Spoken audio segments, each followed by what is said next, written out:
Selamat kembali ke Sarawak Decides.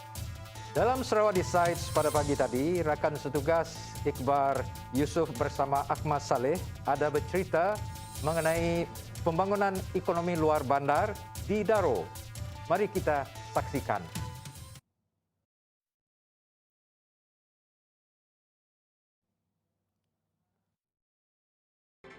Baik, bertemu kembali dalam Sarawak Decides.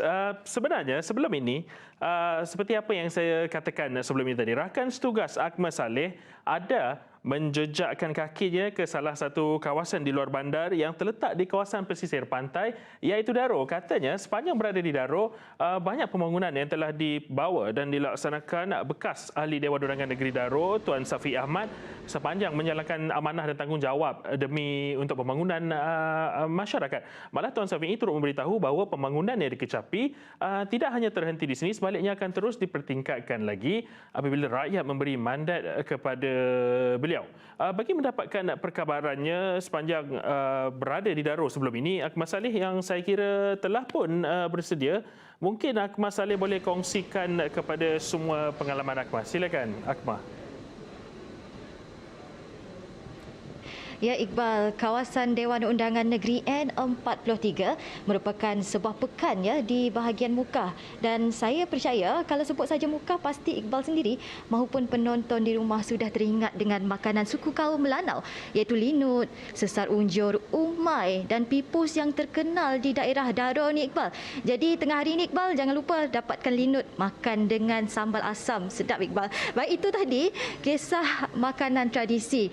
Kalau boleh saya tambah di sini, sebenarnya demografi bagi penduduk di kawasan Daro ni, penduduknya berjumlah sekitar kira-kira 25,000 penduduk, dan mereka terdiri daripada majoritinya adalah daripada kaum Melanau, dan kegiatan utama mereka pula adalah pertanian dan perikanan. Dan menerusi pertanian, uniknya di Daro ini, mereka masih lagi menggunakan kaedah tradisional untuk menanam padi huma, yang mana sekaligus boleh berpotensi untuk agro pelancongan di daerah Daro, yang mana pelancong yang datang ke Daro boleh menyaksikan sendiri kaedah ataupun penanaman padi huma secara tradisional ini secara langsung. Baik, Iqbal, saya ingin tambah lagi di sini, Iqbal. Perkataan Daro sebenarnya berasal daripada Dau Aro yang bermaksud bagus ke? Tapi sebenarnya baguslah, Iqbal, sebab Daro sekarang ni memang sudah semakin membangun dengan pesat. Ini boleh dibuktikan, Iqbal, dengan terbinanya Masjid Al-Muhsinin di daerah Daro baru-baru ini yang telah dirasmikan oleh Tuan Yang Terutama Tun Pehin Sri Abdul Taib Mahmud dan juga Ketua Menteri Sarawak Datuk Patinggi Abang Johari Tun Openg. Masjid ini juga dijangka bakal menjadi ikon penyatuan ummah bagi masyarakat Islam di Daro. Saya tak nak cakap banyak. Sebelum saya meneruskan laporan di Daro, N43 Daro ini yang berkeluasan lebih 1,000 kilometer persegi. Apa kata kita saksikan dulu rakaman ini. Masjid yang bernilai 9.5 juta ringgit itu boleh menampung kira-kira lebih 1,600 jemaah dalam satu-satu masa. Sebelum ini, pembinaan masjid daerah Daro sedikit terjejas ekoran pandemik COVID-19 dan pelaksanaan Perintah Kawalan Pergerakan PKP. Pembinaan Masjid Daerah Daro telah bermula pada 25 April 2019 setelah upacara pecah tanah dilaksanakan pada Mac 2019. Terdahulu, Tuan Yang Terutama Yang di-Pertua Negeri Sarawak, Tun Pehin Sri Abdul Taib Mahmud bersama Ketua Menteri Datuk Patinggi Abang Johari Tun Openg telah merasmikan Masjid Daerah Daro dan menunaikan solat Jumaat berjemaah bersama penduduk Daro. Turut hadir pada majlis perasmian Menteri Muda Pembangunan Pelabuhan dan Infrastruktur Datuk Julaihi Narawi, Menteri Muda Hak Ehwal Korporat dan Unit Komunikasi Awam Sarawak UKAS Datuk Abdullah Saidol, Ahli Parlimen Tanjung Manis Yusuf Abdul Wahab dan tetamu kehormat yang lain. Jadi rasa saya apabila adanya berdirinya masjid yang terbaru di sini, masa seronoklah, teruja, sangat teruja. Kerana apa, keadaannya jauh lebih baik daripada yang lama. Alhamdulillah lah, bersyukur kita kepada yang pihak berkuasa yang telah mengadakan masjid baru ini. Apabila kita lihat di sini juga senang untuk membuat aktiviti Islam. Sebab apa, dalamnya tidak terlalu tersempit. Luas, maksudnya luas di luar tu senang untuk kita buat program apa-apa yang kita nak buat aktiviti kampung. InsyaAllah. Alhamdulillah, dengan adanya masjid baru yang serba indah ini, saya amat berbangga lah sebagai warga Daro. Dengan adanya masjid yang besar ini, penduduk daerah Daro dapat berjemaah dalam kadar yang lebih selesa, dan untuk kegunaan seperti majlis-majlis ilmu, dari segi ukirannya yang sangat cantik lah, dan menepati kriteria yang ada untuk masyarakat di sekitar kita sekarang ini. Yalah, jadi masjid yang kira ikon baru lah. Kebetulan lokasinya dekat dengan Pekan, so yang senang dilihat oleh orang banyak. Desain masjid daerah Daro tu yang moden dan maksudnya luas lah, fasilitinya banyak. Ya penting lah.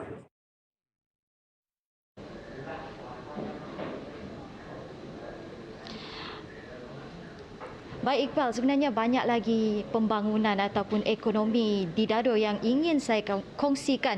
Untuk masa ini Iqbal, saya kira itu saja yang dapat saya kongsikan. Kita kembali ke studio. Silakan Iqbal. Itulah tadi pembangunan di Daro seperti yang dikongsikan oleh Akmal Saleh. Pada masa yang sama, Stewart Dawi turut berkongsikan mengenai pembangunan ekonomi luar bandar dalam kawasan Parlimen Kapit. Parlimen Kapit ini mempunyai 3 dun, iaitu N61, Pelagus, N62 Katibas dan N63 Bukit Goram. Kita saksikan perkongsian pagi tadi. Akta 342. Perintah Benong Cakah berjalan ke 27 itik projek bekal air di berungkus RM439 juta di Mukah. Kod Menteri Muda Bekal Air Dato' Abdul Rahman Junaidi madah, projek itu sebagi ari inisiatif dikena ngangkat manah infrastruktur engkau sistem bekal air di Mukah. Projek bekal air itu dekat di pejalai ke Perintah Sarawak dengan Upis Menteri Utiliti, engkau Upis Bekal Air Menua Pesisir Jebab serta Perintah Besar Nengah Pemansang Menua Pesisir KPLB. Kuia madah bisik 15 projek rakyat kedekat dibayar penuh Perintah Negeri tiba ungkus RM45 juta udah tembuk di pejalai ke. Projek bekawal air itu mujur mutar ke isu penanggul bekal air seraya nerima peminta ketinggi ari peranak di Pelilih Mukah. Kelimpah harinya, 10 itik projek berungkus RM185 juta, 8 projek rakyat, sitik projek bak baru RMK11, engkau sitik projek PLB, benung bak renggat digagak lalu ngayan ke pengerembai. Baik, itulah tadi perkongsian Stewart Dawi mengenai Kapit. Sebelum kita meneruskan program kita, marilah kita berehat sebentar dan kita akan kembali selepas ini.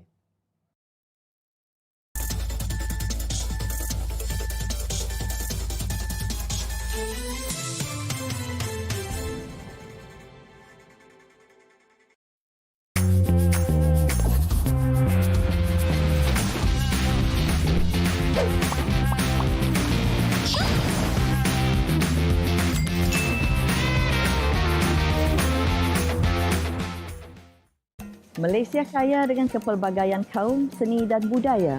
Keindahan alam semula jadi, khazanah warisan alam, pulau dan pantai serta keenakan makanannya. Semuanya ada di sini. Jom kita cuti-cuti Malaysia.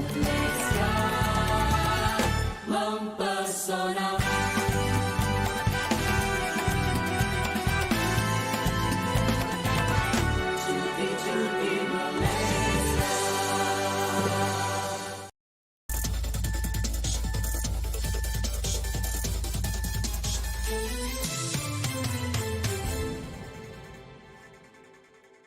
Selamat kembali ke Sarawak Decides. Saya sempat mengadakan sesi perbincangan dengan Dr. Lee Wen Chiat pada pagi tadi. Beliau dari Fakulti Pengurusan Perniagaan di Universiti Teknologi Mara, Cawangan, Sarawak. Dan kita telah mendapatkan pandangan beliau mengenai transformasi luar bandar selama ini, dan inilah perkongsian beliau bersama kita. Sila saksikan. Good afternoon, Dr. Lee. Good afternoon. Good afternoon, the host, Mr. Freddy. Yep. Today we are going to talk about the transformation of rural economy, which has been emphasized especially since 2015, with a lot of allocations being given to develop the rural areas to enhance the economy of the rural folks. There was 2 billion ringgit allocated to implement 12,770 projects, the RTP, Rural Transformation Projects, to to lessen the gap between urban and rural development.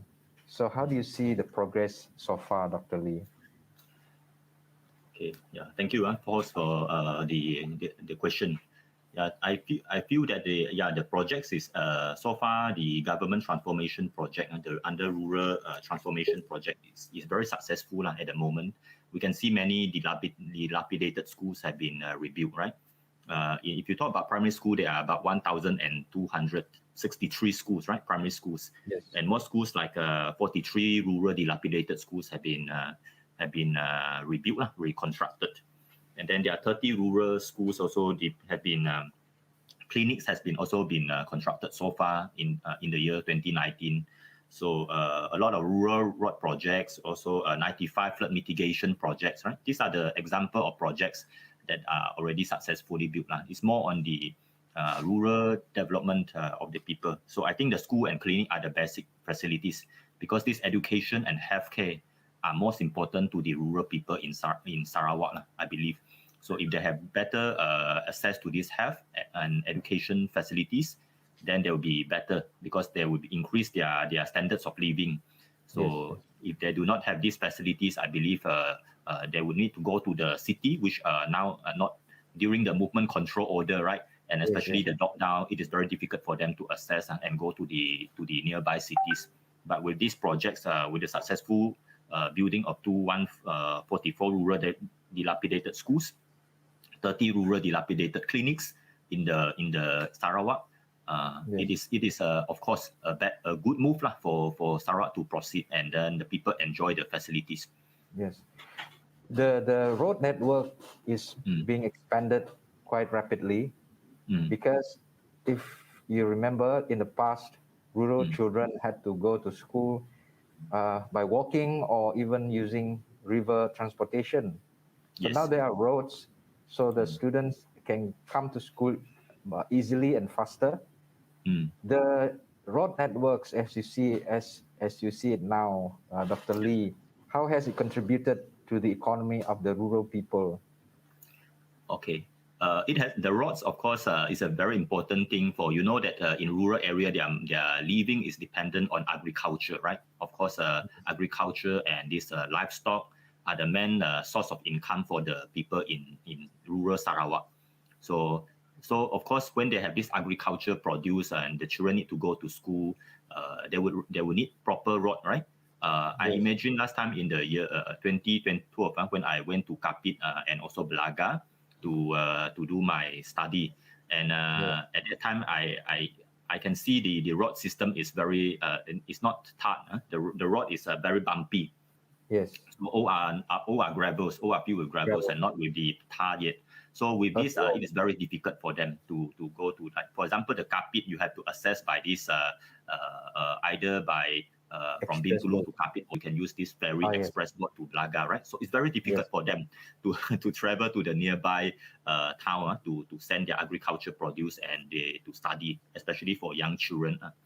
So with these roads, you can see they can have better facilities. They can send agriculture produce, reduce the time consuming. And of course, that agriculture produce is very perishable. They are very perishable products, especially fish and agriculture products. So if you need to send to the town nearby Kapit market or to the Bintulu market, you need to be very fast, right?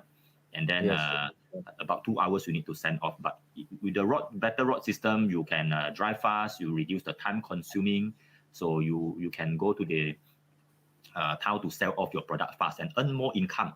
Okay, but if you do not have the proper rod, or the rods are in dilapidated state or not in a good state, then it would be very difficult for them to send it off. They have to depend on certain like this middlemen to charge them a very low price, and then they earn very little. So these are the impacts that have brought to them in this, and the products might be rotten in the middle of sending it. Children also enjoy better education facilities. They can go to the town easily.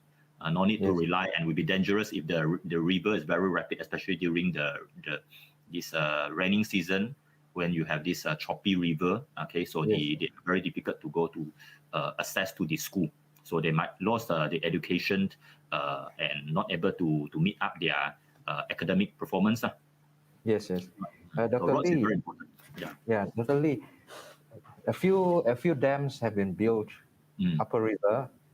With the idea to get what do you call that, investments from the private sector to build, for example, factories upriver, and bring in all the manufacturing, industrial sectors to provide jobs and employment to the rural people. Because from the roads built up to the rural areas, most probably the idea is to get to create more job opportunities for the rural people to work in factories, to work at what do you call it, estates, plantation estates, and so on. So, Dr. Lee, well, would you think this can happen? Because we are trying to get to a developed status by the year 2030. Do you think this can be achieved, looking at all the efforts and developments and the dams being built? Because those will provide quite a lot of access of electricity and water supplies to the rural community. Dr. Lee? Okay, dam is one thing lah. Dam is, of course, is we must have, you know the purpose of building dam is to generate electricity for this manufacturing purpose. Like we have this in Bintulu smelting plant, and we also have this aluminium smelting plant in Bintulu, right? So these are this is why we built the Bakun Dam and also the Balai Dam in order to generate electricity. But dam is, of course, you can also turn it into other use lah. Besides generating electricity, we can put into tourism sector. We can like this raising aquaculture, or this fish, or this provide this clean water supply to irrigate the paddy farm in this in the rural area. So rural area, I think, is not manufacturing that matters. It's agriculture industries that matter to them, because they are very familiar with this agriculture. When you say to be a developed state, to be a net food exporter by 2030, of course, we cannot ignore the food, right? Food supply is very important. Right. For your information, our food import in the year in Sarawak is 4.6 billion. It's quite high. So you can imagine 4.6 billion. If you can build about 500,000 schools, there will be about around 20,000 schools, 20,000 houses you can build. So that would be a very huge amount of money. If you can produce your own food and you can process it, then the income of the farmers will actually increase. The income will not increase if we do not have like this rural industry or processing technology for them. They need processing technology. I give you an example. They have the fish, for example. When they raise the fish, they do not put it in the canned fish. They do not can it like ikan dalam tin, we call it. So then they can sell raw fish. Once you sell raw fish, of course, you need to sell it fast. With the infrastructure and rod not in place, of course, they cannot sell to the market very fast. This causes the fish to be rotten easily and very smelly. Then Dr. Lee, you were mentioning about agriculture. Yes, agriculture. Because there's a what they call a food basket, or in bahasa Malaysia, jelapang makanan. Being developed to transform rural areas. There's been set up in Betong, Sarike, and Mukah as a center of food production for Sarawak, where we can export net food to outside of Sarawak. And then there's this new concept of modern farming Modern we're farming. trying to get all the rural people to get involved in big farming. So as you were mentioning just now, which was right on target. How can we go about this? Because at the moment, I think there's the targeted group is only a certain area. So how do you think we can do this going forward? Okay. To modernize the agriculture, definitely we need the application or adoption of technology to improve the production. Okay, technology is the application of science to improve production or the welfare of the people. This is the definition of technology. But most people think that the technology refer to just IT. They think that it's related to drone or digital economy, but in fact, technology has a very broad definition. It is something that can increase production. Fertilizer is actually a technology. So if you go to the farm, most people they do not, or in the rural area they did very little to put technology, fertilizer technology. So therefore the crops do not grow very well. So the harvest also very little. So I think Sarawak government did a great move. They have this collection and packaging system in Betong, in Laya, in Sarike. So this is to collect the farm produce. But first one we must need is the farm produce, because the farm produce until now is not enough. For your information, our food production is not enough to cater to export. Only durian. So I think because we still import food of 4.6 billion, that means that our food export depends only on this industrial commodity like the black paper, oil palm sector, rubber. Food, definitely consumable food crop we don't have. We're not enough to export to other country.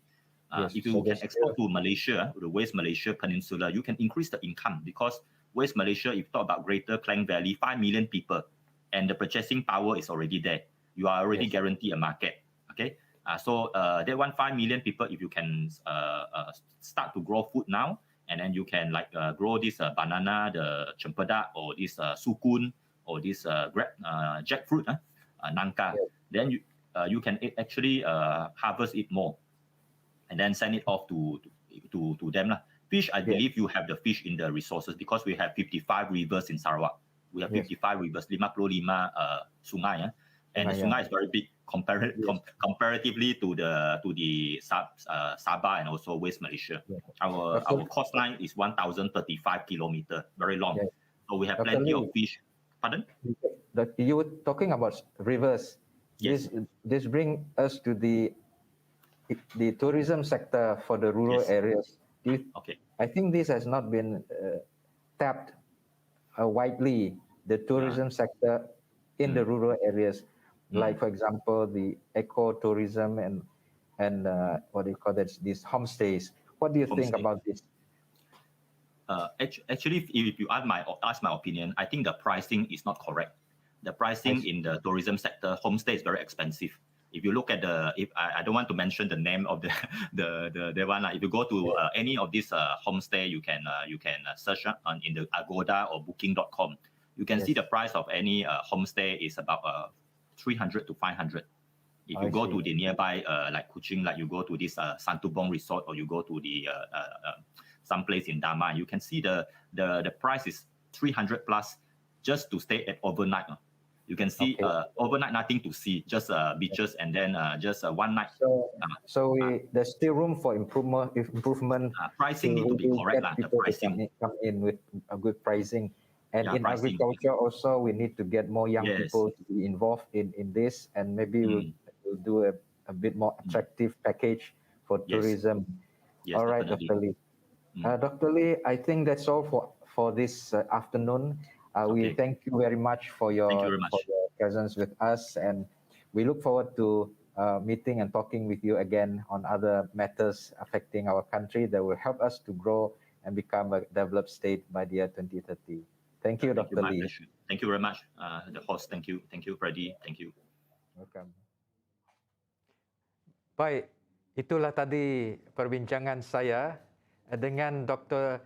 Lee Wenchiat dari UiTM, dan di sana beliau telah menekankan tentang pertanian moden, dan ini adalah jalan ke depan bagi kita untuk masyarakat luar bandar supaya mereka akan mencapai tahap sosioekonomi yang dapat mengangkat martabat mereka sebagai rakyat Malaysia.